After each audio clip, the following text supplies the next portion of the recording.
Welcome to the first Big Brother Canada eviction recap episode of the You Are Team Number podcast. My name is Michael Harmstone and I'm joined as ever by Logan with an L, Logan Saunders, and everyone's BFFN, best friend for now, Ben Powell. Howdy. We are of course on Twitter using the hashtag yatncast, and also you can now send us emails to yatncast@gmail.com. That is yatncast@gmail.com. So, do we think that it was a good opening week for Big Brother Canada? So, thank you very much for joining us today. We will be back next Friday for another eviction recap episode. If you want to follow us on Twitter, my Twitter handle is @MJHarmstone, Ben's is @Inc1Y, and Logan's is @LogSuperCoac. I was pleasantly surprised at the opening twist, I'm not going to lie. I think you guys saw some of my messages where I was like, I cannot believe they are doing this. They're just basically copying it off Big Brother UK.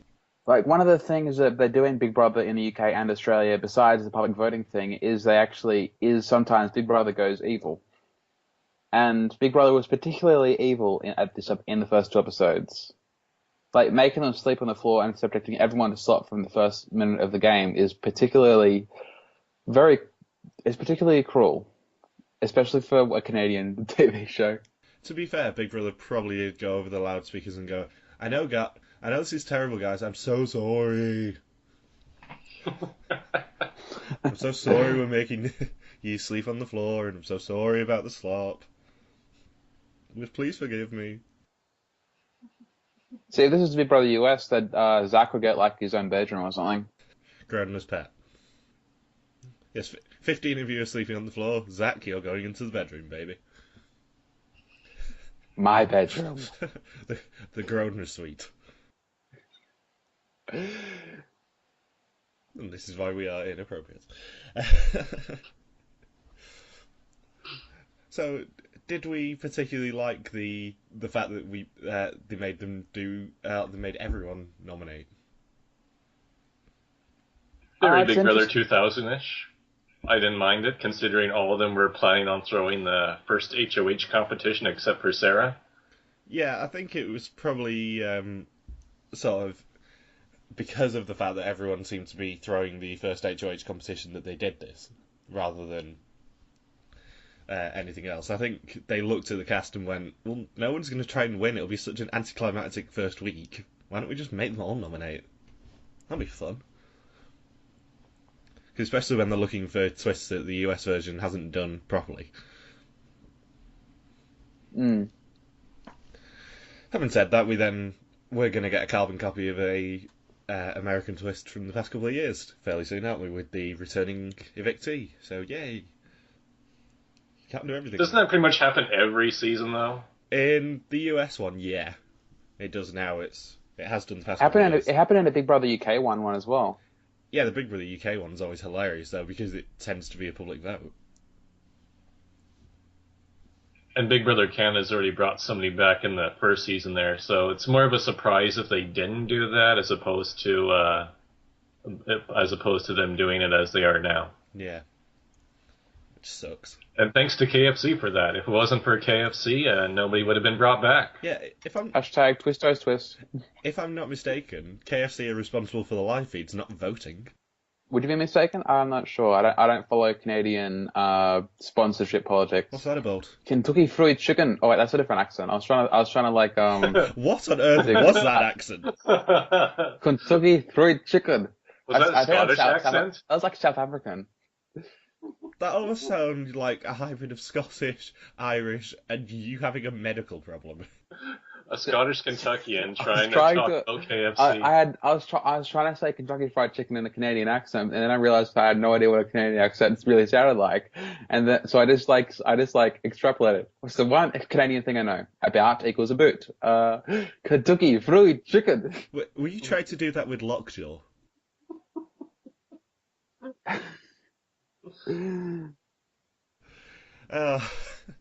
Well, at least Cindy, with an S, lived up to my expectations.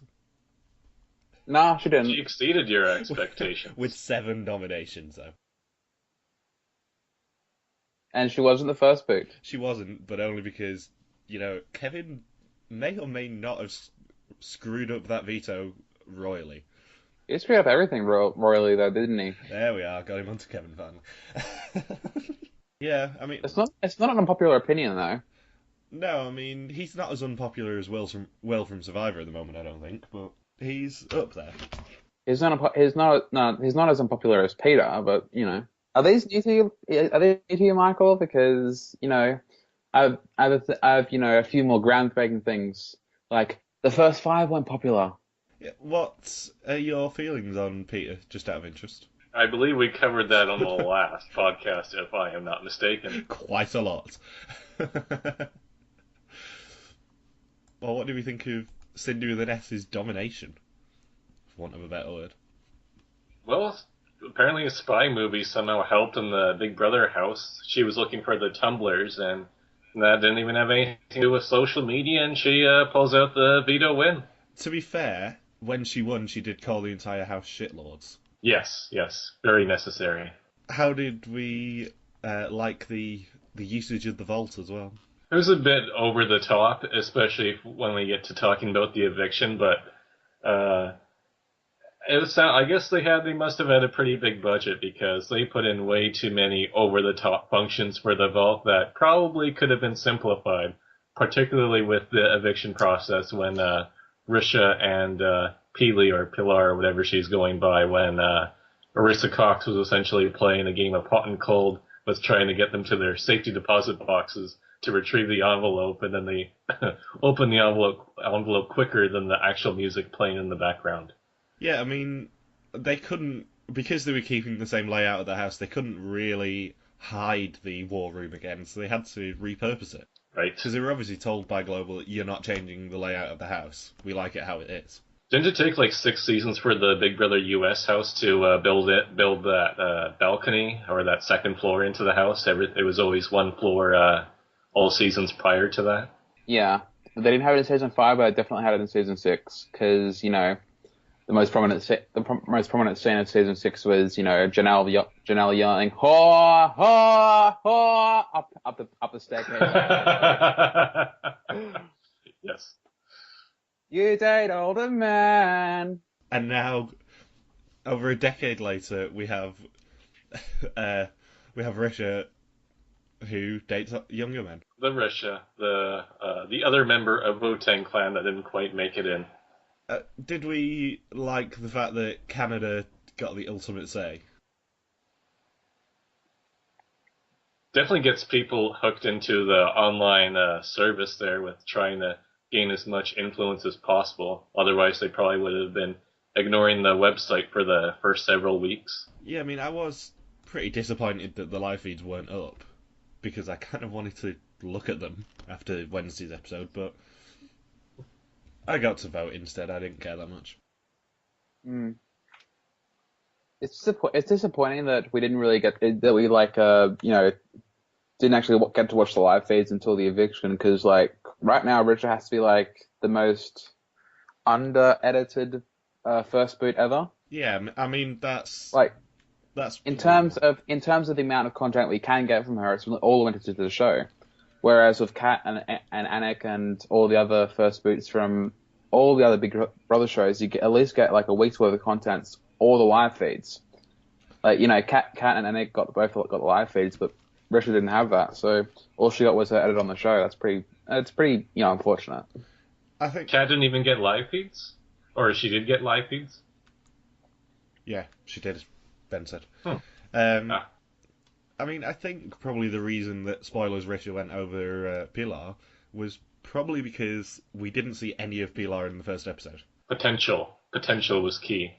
Yeah, I mean, Risha we saw quite a lot of because she got nominated really early, but Pilar we saw naff all of, and that probably saved her. Despite the fact that I voted for her to go over Risha, because Risha would have been hilarious to stay in the house. I voted to get rid of Peely too. Did you vote, Logan?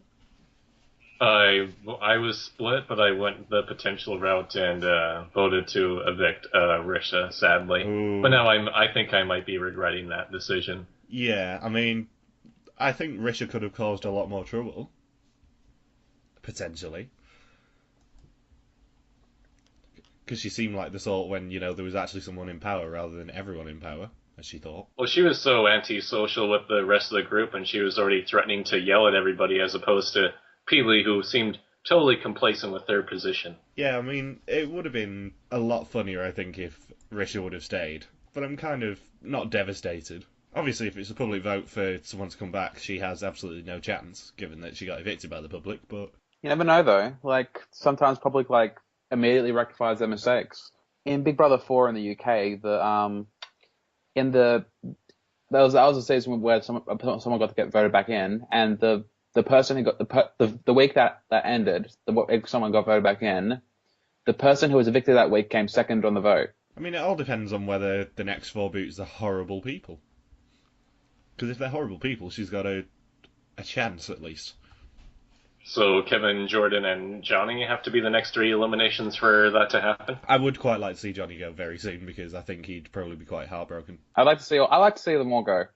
Zach, Johnny, Jordan. Triple eviction night. Well, to be fair, she did say that it would be the first 5 boots rather than, the next 5 weeks worth of boots. So we're probably going to get at least 1 double in the next 5 weeks. We get at least 3 doubles a season, don't we? Yeah. Especially when the game's only 75 days total, I think. Didn't they say 70 in one of the episodes? I might have been mishearing that, but I think they said 70 days this time. I think they did say 70. Yeah, I thought in the episode they said 75, and maybe the 5 days was before the live feeds went on. I would have thought it'd be 70, but... I think we were just saying 75 a lot in the preview episode. Yeah. 75 is what it was last year. At least it's not 127 days or whatever Big Brother 16 was, because I would probably be very, very bored if that was the case. I would not commit 4 months to Big Brother Canada. Yeah, there's not many seasons of Big Brother that last more than 100 days. There's only one in the UK that comes close, and there's only a few in Australia that go over by 1 or 2 days. Yeah, I mean, Australia does it occasionally. Africa, I think, does more than 100 days. Yeah. They were actually, last year, advertising the last year's season of Big Brother Australia as the shortest season yet, with 80 days. According to Wikipedia, it's going to last for 10 weeks. So, make of that what you will. So many days. Yeah. Oh, also, I've just accidentally found out who the HOH is, so I'm annoyed now. Damn you guys. Do you think that Risha would have been voted out over Cindy? Probably, yeah. I'm not 100% sure. Well, we'll never know since we never saw the feeds. No. We barely saw anything. Yeah, but that's kind of the... It was a pretty contentless, spread around contentless first 2 episodes of Big Brother Canada. Yeah, even more so than usual. I'm not sure Canada's vote was a good idea for the first week, especially when they weren't giving us live feeds. Too little information to go by. Yeah, I mean, you could probably make the argument that Risha was a little bit screwed by this twist. Well, a lot screwed by this twist. Cindy got 7, Risha got 5, Peely got 4, I think, if I'm not mistaken. You know what would have been really evil? Is if they revealed who each person voted for nominations. That would have just doubled the evilness of the twist. I thought they were going to do that. I thought they were going to topaz them all. You just got topazed. I thought they were going to absolutely throw everyone else under the bus just to, make it hilarious television. Does that mean that once you're thrown under the bus runs over you and you now have blood on your hands? Yeah, pretty much. But didn't you hear? Everyone has blood on their hands. Yes, yeah. They're all Lady Macbeth. That's got to be the top 5 most overused expressions in Big Brother, doesn't it? Blood on their hands, puts a huge target on their back. Thrown under the bus, backdooring. I'm sure we'll find more as we go along. Chance to take out a huge threat. Sounds like a drinking game where you could get heavily intoxicated very quickly. Anything amusing from the intro videos that stuck out for anybody? Besides Kevin's, which puts him in the same club with Tom and Gary, but other than that, anything else? Let's go over that one. What did he say exactly? Did someone write it down? He's gonna, besides playing a nearly flawless game, which has already happened. I didn't get the exact motorboating quote, but compared to the facial expression I think Kevin had a very specific desire for what he wants in the house. Did that perhaps involve a woman of a certain age? Yes, a cougar, believe it or not. Someone older than him, twice his age actually, now that I think about it, because we don't know if Kevin's 21 or 22, and then Rich is 41. I remember that he definitely mentioned wanting a cougar, and he definitely mentioned wanting a cougar with big boobs. And that plan all went away within a week. Less than a week. Less than a week, she goes out the door. Kevin's not wants to be flirting with as many people as possible, but the only person who's flirting back is Johnny. So, Wah, great, wah. great week for Kevin. And can we talk about the 30-hour balloon competition where Kevin's already been outed by Brittany and Sarah? Yeah, that was the one thing that I forgot to mention because this was hilarious. Is it Can I just say that if I was in the Big Brother house and someone threatened the possibility of me not having food, I will probably cut you. is it fair to say that that the producers don't particularly like Kevin, and they are trying to screw him? Not sure really. Like they're giving this opportunity for screen time and they're making him like quote of the week all the time. So it's hard to say what they want out of him. But I just think it's fortunate he's been humiliated so much thus far. Because the thing is, they could have given that to anyone, but they gave it to Kevin because they knew he'd take it. I hear that professional poker players will tend to do quite a bit for money. Yeah, I mean Maria and Tiffany did. Come on now, they didn't do that. Let's not get into Marie and Tiffany from the Amazing Race. Let's keep this a Big Brother podcast. And Annie Duke actually. Come to think of it. Yes, but yeah, would you do They that for also $1,000 they in the also house? pose open-shoulderly in a field of flowers. Yes, I probably would actually. If I could do If it you could do subtly. it subtly, you mean not show up? We don't know what the edit was like exactly, but it appeared that Kevin happened to come over after being out of the competition for 3 hours, and then it seemed like within the space of about 5-10 minutes, the balloon just pops out of nowhere. I would think he would be pretty suspicious, and then if you combine that with diary room producers there, they're probably saying, "Hey, how do you think the balloon popped? Do you think it was the guy who came over 10 minutes earlier, and then you guys had to start all over again?" If I'm not mistaken, the task was not to pop it. The task was to make sure it hits the ground. Oh, he just had to make it hit the ground. So he could have just accidentally bumped it by leaning over or accidentally tripping or something. He didn't even have to do the grand scale of finding somebody else's blue ring, wrapping it up in a sweater, and then walking over and popping the balloon and make the loudest burst possible. Yeah, what I would have done in that case is gone over, spent like an hour or so there, pretended to fall asleep and hit the balloon so it knocks onto the floor. Because that's all he had to do to win the grand. He didn't have to pop it, and in fact, it kind of defies the point if he does pop it, because then they have to provide another balloon for them to get that number. Which is deducted from the $1,000 that he earned, probably. Producer saying, damn it, Kevin, you cost us a big red balloon. There goes $10 from your winnings. Also, from my knowledge of Canada, he's going to have a very hard time spending $100 notes. Nowhere's going to accept. No, it'd be very difficult. Can you really make it rain with $990 in Canadian dollars? No, you need, if you're going to do that, you need like probably tens, maybe less than that, to properly make it rain, because he only had 10 $100 notes. It's not really making it rain. It's a very brief rain. It's like a downpour here in the Okanagan because we live in the desert. So it'd be like Okanagan rain where it just pours for 5-10 minutes and then you're good for the rest of the day. Yeah. Or it's like the the yellow ice that comes out of an airplane. I mean, I don't hate Kevin as much as Ben Both obviously of us, does. both me and Logan hate But him. I hated him before, but now that he's epically failing on national television and probably being screwed over a bit by producers, probably leaning players in the direction of who sabotaged the challenge in the diary room. Now I can root for a guy who's just going to probably fail in one of the most epic fashions in quite some time.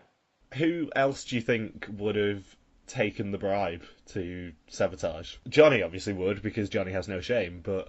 Jordan would, because it'd get him screen time. Well, that's why he made the first alliance, is because he wanted screen time as well. Make the first legitimate alliance, and oh, I know this will be showing on TV before the live feeds are up. Anyone who speaks to the cameras in the storage room is automatically, everyone's shit list. What about Sarah? Sarah did it. She danced in the storage room. That's like a different thing. That's the dance of death that dooms you to being booted early. And if I'm not mistaken, she also started talking to the camera, saying stuff like, "This is amazing." That's different. Dance of Doom, like a Nick from last season. So she's probably gonna get booted second. Who else probably would have done it? Did we see anybody else in the episodes here? Wasn't it just those three, Risha and Cindy and a bit of Peely? Wasn't that pretty much it? Wasn't everyone else? I guess Zach got a bit of airtime, but we don't really know a whole lot about everybody else. Would Cindy have done it? No, like for I someone don't think who, she's that reckless. yeah, she's annoying, but she's not reckless. I think yeah, Cindy wouldn't have done it. None of the girls who were on the block would have done it. I think Jordan or Johnny would have done it. Zach, he strikes me as someone who's not, that desperate for a grab of screen time and $1,000. He strikes me as someone who's more smarter than that. He's also smarter than Johnny when it comes to permutations with entering the code into the vault after the challenge. Johnny goes through probably the same number of permutations multiple times, and then Zach just walks up there, and maybe in reality took Zach 10 minutes, but it seemed like he knew which permutation was missed. Yeah, I mean, Johnny was just going around wildly with that, guessing the numbers. And wasn't it 120 combinations, not 125, like they said? Yeah, I didn't do advanced mathematics in school, so I have no idea what those words mean. I'm half convinced you're just making them up. The way that you do that sort of a challenge is do methodically. So you start with one number as yeah, they were looking for patterns. 9, 7, 2, 3, 4. Okay, what do we want to do next? 1, 1, 6, 7, 9, 8. How are we keeping track of this, guys? Yeah, what I would have done is done like all the starting with ones and then all the starting with twos until, you got down to the right one. Yeah, but consider that everyone here had been up for at least 30 hours straight. Yeah, but it doesn't take a rocket scientist to think, there's got to be an easy way to think about this. Like I said, you've been up for 30 hours straight. Like your brain starts to stop functioning after 24 hours of no sleep, and at 30 hours you might as well be in a coma. Also, everyone wasn't necessarily up for 30 hours because if they were sensible, they should have just done shifts basically. There's no beds. There's no way to sleep comfortably there's no way to sleep comfortably. So I doubt they actually got any real sleep. There's no point anyone else staying up and supporting them because there's nothing you can do. You just have to sit there basically and make sure it doesn't drop on the floor. So everyone else might as well have got as much sleep as they possibly could to stay awake enough. I bet Willow had no problem staying awake for that long. She has a ton of energy. She was doing somersaults and snowboarding and random flips all the way through her intro video. And I think it was all the way to Big Brother house.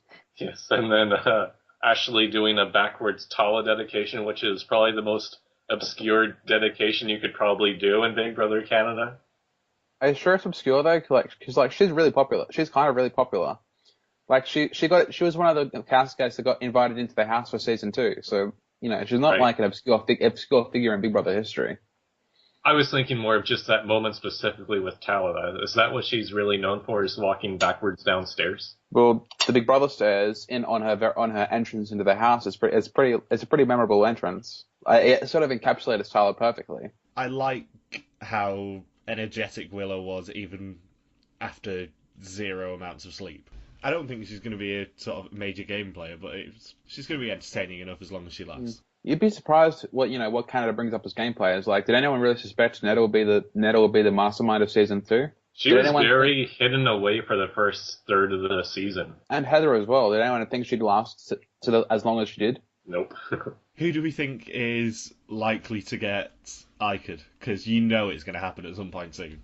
Probably about week 3 or 4, You know, someone is going to get a secret mission. extrapolating from the data we have, it's got to be Brittany. They're obviously not going to do the same thing again, as much as they'd probably like to, because it'd be hilarious. But I think Brittany would be a good choice if they did give a secret mission to. And if somebody already betrayed her, or she was already on the block to begin with. Yeah, I mean, we need someone who's been completely screwed over, basically. And we need them to, quote, win, unquote, a challenge that lets them do something. I kind of think that when they do the luxury challenge like they did with Ica, it's probably going to involve the vault this time. They're going to have to use it while they've got it. Because there are a lot of boxes in there that will get wasted otherwise. So will the twist be she gets to choose a housemate of her choice, seal them in there, and leave them to rot? Probably, yeah. Until they can remember the 5-digit code from week 1. Come on, Johnny. Or Jordan. I'm not picky. Oh, Ben. Going straight for murder. Or torture, generally. They've already built up another showmance in the house, eh? They really want to build up Zach and Ashley. They're like really trying to force the prairie showmance, I should say. Really? Was there enough screen time from Ashley to wasn't there only confessional that Zach was cute? That was pretty much it for her, yeah. And that's very stereotypical Calgary intro video at the start of the season. Yeah, the riding the ranchman's... Yes, riding the mechanical bull in Calgary.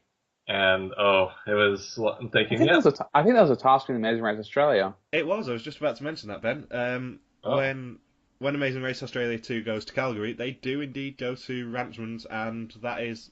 Riding the bull is a additional task that earns people or earns one team an advantage the next morning. Huh. Aussies know about Calgary. I did not expect to happen due to reality television. I know the Calgary Flames are a thing, but that's special, and apart from the Amazing Race Australia, that's all I know about Calgary. I think the Israeli race went there as well. And did they have to tie them to a bull and make them kill it as they rode it, or something really outrageous?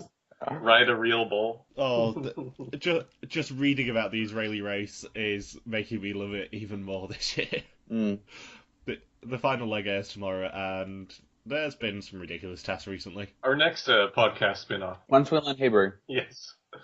We'll take Hebrew lessons together. Quote from the latest leg. Teams would then be directed to the Pink House, Casa Rosada, to find their next clue. They would have to collect 20 locals in the nearby square to help them recreate the 1996 film Evita. Once they had 20 people, one team member would dress as Eva Peron, as portrayed by Madonna, and sing the film's main song Don't Cry For Me Argentina. The other would present the 20 people with onions to chop in order to bring forth tears like the audience in the film. Once the one playing Peron finished the song, teams would get their next clue. What the hell? This is from the same franchise that, made people eat the entirety of cake ingredients. Anyways, Big Brother Canada. Can we talk about how egregious the screen time was between Johnny and Jordan, despite the fact that they barely did anything, and they're only Jordan's only appeal as being a Peter Brown knockoff. Yep, you can, Ben. Mike, if you don't have something constructive to say about me not liking Peter Brown. No, I like when we have irrational hatreds. It's not irrational. It's completely irrational. It's like me with Bopper and Mark. What's irrational is you liking him. Well, I have nothing to base it on because I've not seen his season. Then you can't comment on me not liking him if you don't even know who he is. My entire experience of Peter Brown is the sideshow from last year. Exactly. Nothing to base him on. So it's kind of funny to see how much you hate him without me knowing why, really. Did we really need a trench coat and pull for Risha in her intro video? I know. that was one thing I did mean to mention, actually. What on earth? And they also have to mention it over her parents dying. It's a very, very awkward contrast, to say the least. Yeah, I mean, they probably didn't need to show her in the trench coat and suspenders walking down the streets of Toronto. But it was kind of nice to get a bit more backstory about her with her parents dying. That was something I did actually appreciate, because it's nice to see people's motivation for why they're on the show. And she did end up being the first boot, so it's the closest thing we could get to character depth, I guess. Because we're certainly not getting it from a lot of these characters, because, they're they're skewing the edit towards a certain number of people, and they're not budging from that. So, who do we think is going to win the HOH competition? Yeah, man. Or do you know already? I already know, and I don't really consider it one of those major spoiler, don't tell me things. So it doesn't really matter to me. It's like, oh, cool. I don't know. Okay, Logan, who do you think is going to win then? Or who do you think is going to win the HOH? Other than Yamaman, other than because this challenge is the HOH challenge is pretty much a copy of the first individual immunity challenge from Survivor Fiji. And the one that they keep going back to with, well, it's the one that Coach fell off at the final 5 in Token Tunes, the one that Parvati's won twice, the one with the sort of conclusion of the Colby and Jerry storyline from Heroes vs. Villains as well. With the Hey Cowboy. Hey, Colby, get it right, Michael. Gosh. Cowboy was a house guest on Big Brother Season 5, so we're really mixing up people here. And also a Survivor Cook Islands contestant. Is that what you were going to say? I never got why in the UK and in Australia and stuff they call them housemates, but in the US and Canada they called house guests. Like house guests in Australia and the UK generally refers to people who are visiting the house but aren't staying. So I'm not sure why is everyone in the house in the US and Canada called house guests.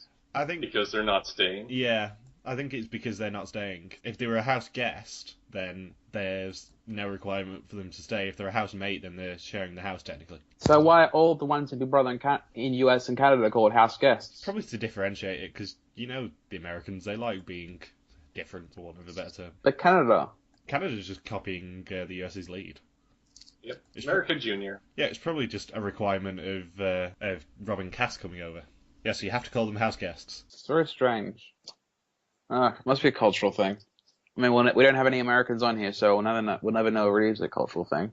Anyway, Logan, who do you think is going to win the HOH? I'm gonna guess whoever's one of the smaller people out there. So maybe somebody random like Sarah or Willow. Or Willow has a lot of energy, but I don't see her being still for that long. So maybe somebody like Sarah who can just zen out and have 1960s psychedelic highlight music reels go through her mind throughout the whole time. Some people call me the Space Cowboy. Wow. Yes, Steve Miller Band. You know what one room in the house needs to be modeled after? I think they need to clone Bobby's Hawaii room video from his intro and have that as a room in the house. I said this on Twitter, but that is not a room. That's not a room you get laid in. Maybe that's going to be the HOH room design. Maybe he goes to that place. Anyway. Yes. Yeah. I think the fact that he lives with his parents already makes it by default to go to the other person's place. Oh, I must have missed that part of his biography. Yes, it's his parents' basement that he has the Hawaii room set up in. Yeah, he did say in his bio that if he won the $100,000, he'd want to put some aside so he could move out because chilling in my parents' basement is awesome and all, but it's getting a bit boring. Can life get boring for Bobby? Probably not, because I suspect that he doesn't have the long-term memory to remember that life is boring. It's the polite way to put it. What about the veto competition? What about those ridiculous outfits that they made everyone wear? On that note, why in every competition are all the guys topless? Why not? Cindy wanted six-packs. Yeah, it happened in the veto, and it's happened in the HOH as well. Like I said, why not? Just weird. And then Cindy and Risha were provided with shorts that I don't think even qualify as shorts. Yeah, just that was Jillian style. And forced to wear their hair in pigtails. Very, very odd. I'm curious who the producers are or the fashion specialist who assigned these very steampunkish sizes, too small outfits for the veto competitors. Yeah, it's just a weird week. Just like the HOH competition, it was adjusted for everyone's height, size, and weight. Yeah. No, everyone's various measurements is what Arissa said. Yes, various measurements. We already discussed, but can we discuss the other two members of the unholy Big Brother Canada 3 Trinity? We need to talk about Jordan. Haven't we already talked about him enough with the one main annoying thing is that I believe he thinks he's the only comedian in the room. And his jokes aren't even that clever, especially because the whole Cindy with the S thing is already getting tiresome, and we're less than 1 week into the show. After 2 episodes and her casting video, it's like, okay, we get it. But people don't even write down their votes in Big Brother. They cast it verbally. So the whole sending with the S joke doesn't make any sense because they're not even writing it. They can't even write their vote down with the C to even mock her that way. And then you have Jordan say, hey, I'm Jordan with a J. It's like, well, that's nothing different because that's very straightforward. I don't even get what joke you're trying to make there, Jordan. With a J. With a J, yes. I already said Yes. on Jordan how he's a knockoff Peter Brown, which is pretty terrible. Why does everyone want to be him? He's like pathetic. He can't even eat a salad. Like remember I'm that from Surrey. I must admit, I kind of want Jordan to stay in as long as possible just so Ben has someone to rant about. Why does everyone always pick on Anil? Johnny in his casting video was already saying, I don't want to be like Anil. Did Anil tell him that he was a positive and contributing role model to the superfan community, and then Johnny just went off on him for no reason and telling him to shut his mouth? Probably. Nobody really likes Anil's not very fondly fought back on. He lasted like 3 weeks, and all he was a tryhard basically. I always feel bad for Anil just because he's always the first person that gets thrown under the bus, so to speak, with most of the cast members. Even at times when he's not doing anything wrong and he has good intentions, then suddenly, oh no, sorry Anil, nobody's going to give you any credit for anything. We're just going to put you down. Well, really, the only worthwhile thing he brought to the show was being on the receiving end of, you've been backstabbing this entire game, so shut your mouth. Objection. Exactly. He's Suzette's foil. Suzette can always play off of Anil. Anil could just be motionless, saying nothing, and then Suzette can just incite a whole bunch of hatred and bring Anil into her core of hatred. I can't see that screen cap or video without thinking of objection anymore. You've basically ruined it for me. Glad I could help. So then There's Brittany. She plugged her modeling agencies, and then we didn't really hear from her after that, other than what we already talked about before with her and Sarah already figuring out that Kevin sabotaged the challenge. Wish we got more from Sarah, come to think of it.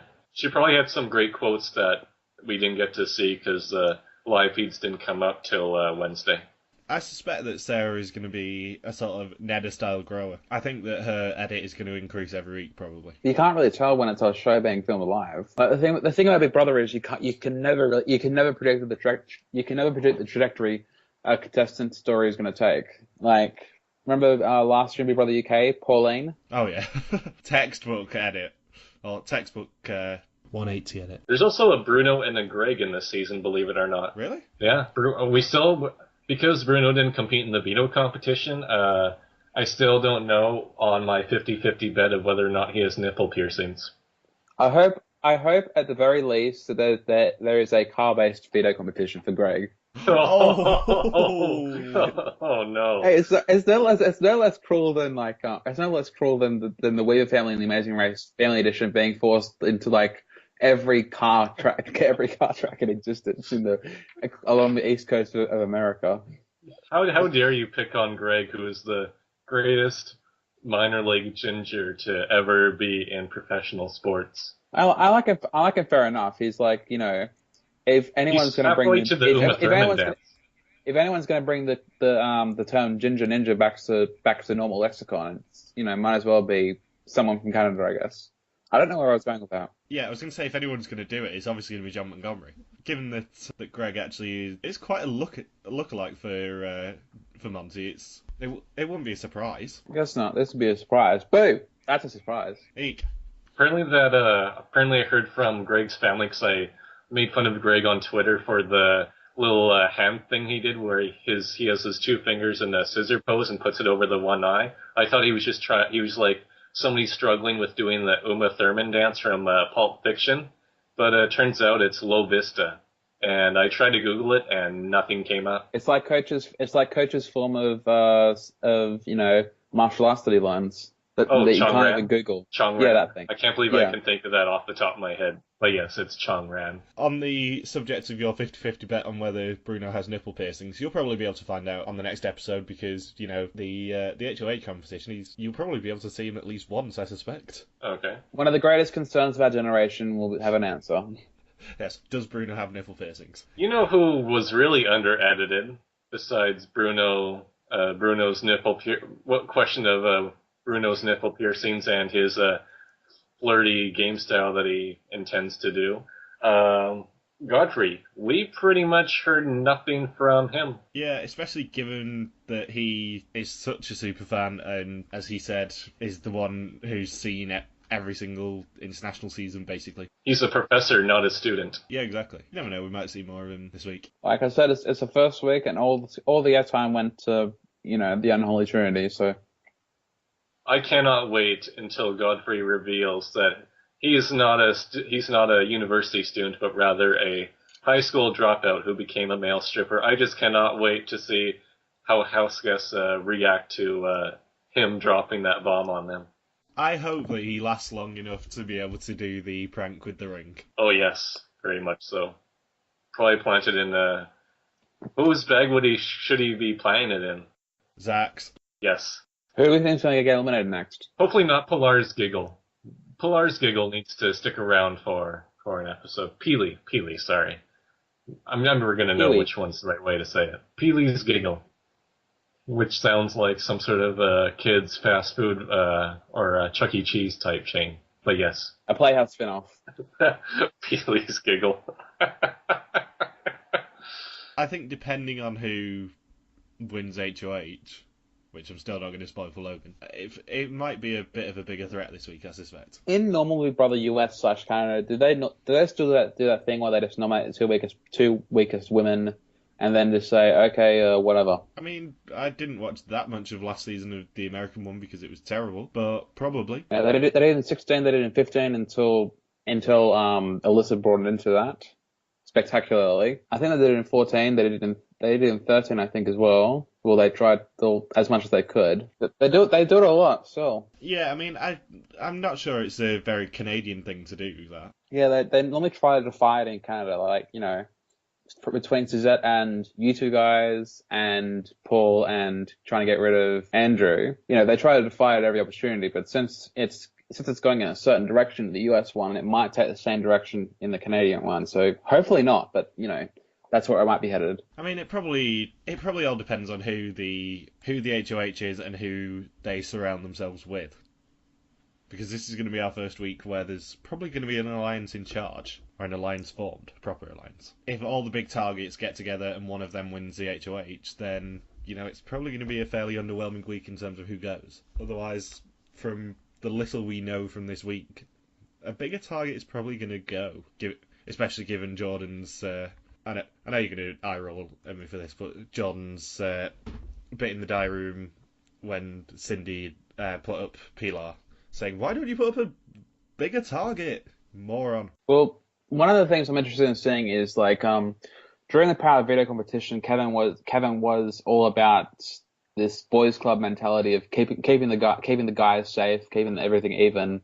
So I'm interested to see if that's just him being delusional or if it's actually a thing that's happening in the house. It's annoying when it happens in the house because it's always just like the guys, ganging up on the girls just because they're slightly better at Power Veto competitions or household competitions, whatever. But yeah. One other thing, should we have seen everyone's votes anyway? Should Arissa have revealed that Canada was voting after everyone had voted anyway? Because I think that would have been a brilliantly stirry thing to do. It would have taken a while to get through, though. Yeah, but just have everyone go to the diary room, and then whilst they go there, Risha and Pilar go to the vault, take as long as everyone else voting to find their envelopes, and then go, oh, by the way, yeah, those votes? They don't count. Canada's really been voting, so suck it. It would have taken a while. It would have taken a while to get through everything, though, because they already having a tough time as it is. Yeah. You got to show Arista directing them where to go as they go to the vault. Then you have to also show them everyone voting for who they want to get rid of, and it's just too much. It's too much. So I'm happy they did it the way they did. Find the safety deposit box. Getting warmer. It's right in front of you. Yeah, look in front of you. It's like directing the monkey. I would have just loved it if they would have taken another 5 minutes to find their boxes and Arissa was just getting more and more annoyed. Just like, for God's sake, guys, find your pissing boxes. Just like with trying to get the contestants at the beginning to take a deep breath before going into the house, how they all just laughed it off, and she said, no, you have to take a deep breath before going in. I'm not going to let you do so. Yeah, you don't seem to realise I'm the puppet master, Arissa Cox. I cannot understand anyone who thinks that Julie Chen is a better host than Arissa Cox. She's amazing. For the next 10 weeks, you do everything I say, bitches. That'll be her catchphrase. Arissa out. Drop the mic. On that note, she follows you on Twitter. Yes, because I tweeted her lame jokes, and she enjoyed those, so those will probably continue in the future. Monty doesn't follow you despite the lame jokes you sent at him either, does he? Monty and I have a complicated relationship. Yes, hashtag ginger rage. Ranch Bowler follows me on Twitter. Does that count? Yeah, Rant Bowler follows me as well. Also, there's a chiropractor on the season. I think that's the only house guest we didn't mention yet. Moving on. Who I quite like generally. She's going to break skulls rather than hearts. That's all we know about her. And she wears a sweater and a fancy waist. Yeah, I think if she gets the option, I actually think she'd be one of the better options to Ica herself out the game. I think she'd be quite funny if she was sort of swearing at people like Ica did. That's the sense I get of her. Well, hopefully next week we'll have more to talk about. So, thank you very much for joining us today. We will be back next Friday for another eviction recap episode. If you want to follow us on Twitter, my Twitter handle is @MJHarmstone, Ben's is @Ink1Y, and Logan's is @LogSuperKawaki. See you next week.